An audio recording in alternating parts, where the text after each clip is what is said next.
जरा सोचिए, एक भिखारी जिसे लोग हर रोज देखते हैं और शायद नजरअंदाज भी कर देते हैं।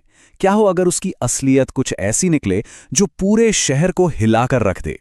आज हम एक ऐसे ही भिखारी की कहानी को समझने वाले हैं जिसकी छुपी हुई जिंदगी उसके जाने के बाद एक मिसाल बन गई। तो सबसे बड़ा सवाल यही उठता है कि वो आदमी असल में था कौन और उसने अपनी सारी जिंदगी भीख मांगने में क्यों गुजार दी। चलिए इसी रहस्य से पर्दा उठाते हैं। कहानी शुरू होती है शहर के सबसे बिजी चौराहे से। वहां एक पुराना मंदिर था और ठीक उसी के बाहर एक भिखारी जिसे लोग फकीरा कहते थे, हर सुबह अपनी एक ही जगह पर आकर बैठ जाता था। लोग आते जाते उसे देखते तो थे, लेकिन ज्यादातर बस उसे इग्नोर करके आगे निकल जाते थे। तो कहानी का पहला हिस्सा इसी रहस्यमयी भिखारी के बारे में है। एक ऐसा राज जिसे शहर में कोई भी नहीं समझ पाया था। अब उसका हुलिया वो भी कुछ ऐसा था कि कोई ध्यान ही न दे।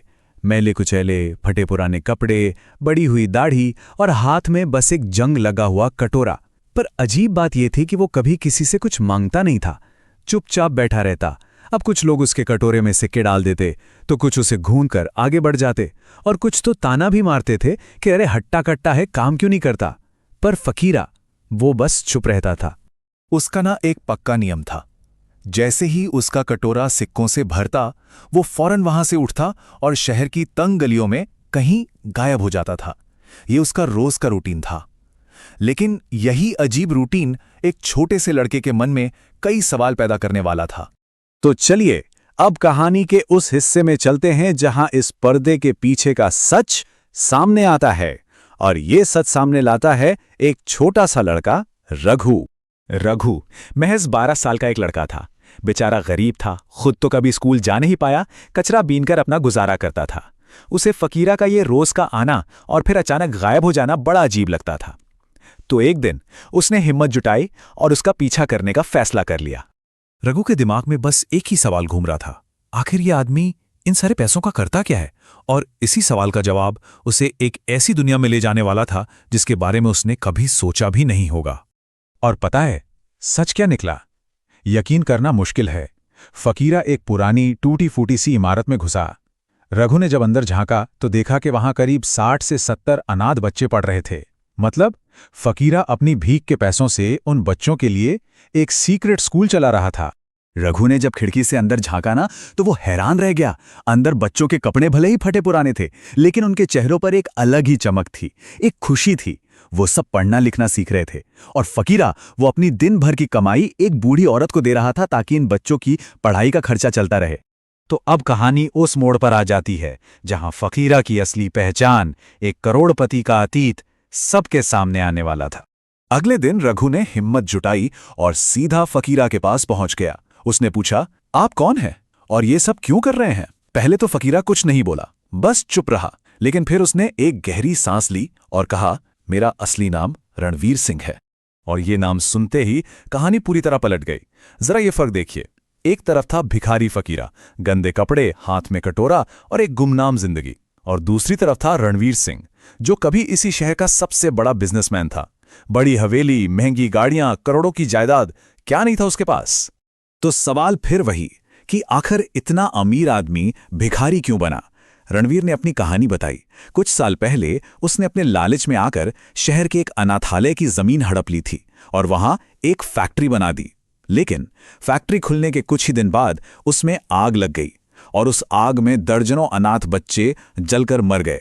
बस यही वो हादसा था जिसने उसे अंदर से तोड़ दिया और सब कुछ छोड़ने पर मजबूर कर दिया। रणवीर ने रोते हुए बताया कि वो आईने में खुद को देख नहीं पाता था। उसे हर पल उन बच्चों की चीखें सुनाई देती थीं। उसका कहना था कि उसके लालच ने उन मासूमों की जान ले ली। बस इसी गिल्ट, इसी अपराध बोध ने उसे इतना बेचैन कर दिया कि उसने अपने करोड़ों की दौलत को ठोकर मार दी और प्रायश्चित करने के लिए ये रास्ता चुन लिया। अब कहानी अपने क्लाइमैक्स पर पहुंचती है। ये वो हिस्सा है जहां रणवीर का प्रायश्चित एक बलिदान में बदल जाता है। एक दिन हुआ ये कि शहर में बहुत भयानक बाढ़ आ गई। सब कुछ तहस नहस हो गया। पानी तेजी से बढ़ने लगा और देखते ही देखते फकीरा के उस छोटे से स्कूल में भी घुस गया। अंदर फंसे बच्चों की जान पर बनाई। और तब जो हुआ वो शायद उसके प्रायश्चित का सबसे बड़ा इम्तिहान था। रणवीर ने एक पल भी नहीं सोचा। उसने अपनी जान की परवाह किए बिना एक एक करके सभी बच्चों को उस बाढ़ से बाहर निकाला। लेकिन जब वो आखिरी बच्चे को बचा रहा था, तभी पानी का एक तेज बहाव आया और उसे अपने साथ बहा ले गया। लेकिन कहानी यहां खत्म नहीं होती। रणवीर तो चला गया, पर अपने पीछे एक ऐसी विरासत छोड़ गया जो आज भी जिंदा है। जब ये खबर फैली तो पूरा शहर हिल गया। अगले दिन अखबारों की हेडलाइन थी, करोड़पति भिखारी शहर का सबसे बड़ा परोपकारी। लोग हैरान थे।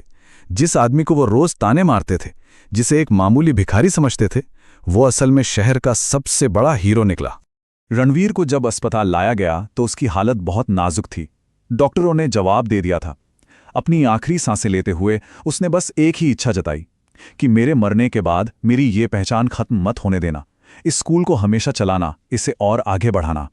और कुछ ही घंटों बाद रणवीर ने दम तोड़ दिया, लेकिन रघु ने उसकी आखिरी इच्छा को पूरा करने की कसम खाई। आज वो टूटी फूटी सी जगह रणवीर फाउंडेशन के नाम से जानी जाती है, एक बहुत बड़ा स्कूल जहां हजारों अनाथ बच्चों को मुफ्त शिक्षा मिलती है।